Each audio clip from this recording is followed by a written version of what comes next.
আসসালামু আলাইকুম। স্বপ্নাস life and কুকিংয়ের পক্ষ থেকে সবার প্রতি রইল অনেক অনেক শুভকামনা ও ভালোবাসা।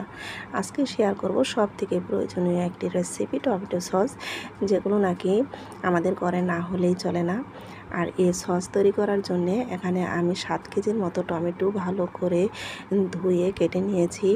আর এর মধ্যে দিয়ে দিব 5 থেকে 7টি পেঁয়াজ, 1 চামচ পরিমাণ মরিচের গুঁড়া, 1 চামচ পরিমাণ হলুদের গুঁড়া, 1 চামচ পরিমাণ ধনিয়া গুঁড়া, 1 চামচ পরিমাণ আদা রসুন পেস্ট, 1 চামচ পরিমাণ লবণ, আর দিয়ে দিব হাফ কেজির মতো পানি। এখন সব উপকরণ একসাথে দিয়ে এগুলোকে ভালো করে জাল দিয়ে ঘন করে নিতে হবে। জাল দেওয়া হয়ে গেলে এগুলোকে নামিয়ে ঠান্ডা করে নিব। তারপর এগুলোকে আমি ব্লেন্ডার করে নিব। আর ব্লেন্ডার করার সময় সব সময় খেয়াল রাখতে হবে এগুলো যেন একদমই ঠান্ডা থাকে। ব্লেন্ডার করা হয়ে গেলে এগুলোকে চালনি দিয়ে ভালো করে চেলে নিব। আর চেলে নিলে এই ময়লাগুলো সব আলাদা হয়ে যায়। তারপর এখানে আমি আবার চুলাতে সসগুলো বসিয়ে দিব। এর মধ্যে দিয়ে দিব 1 কাপ পরিমাণ ভিনেগার আর 4 চামচ পরিমাণ সাইট্রিক অ্যাসিড।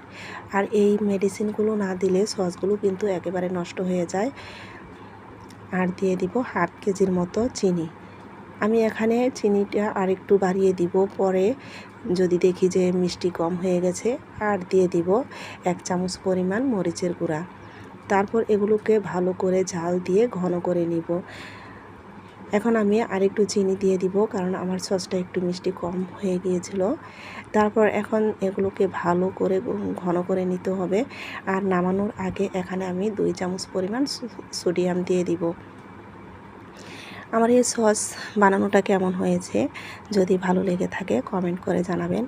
আবার পরবর্তীতে নতুন কোনো ভিডিও নিয়ে আপনাদের সামনে হাজির হব। সেই পর্যন্ত সবার সুস্থতা কামনা করছি। আজ এ পর্যন্তই। আল্লাহ হাফেজ।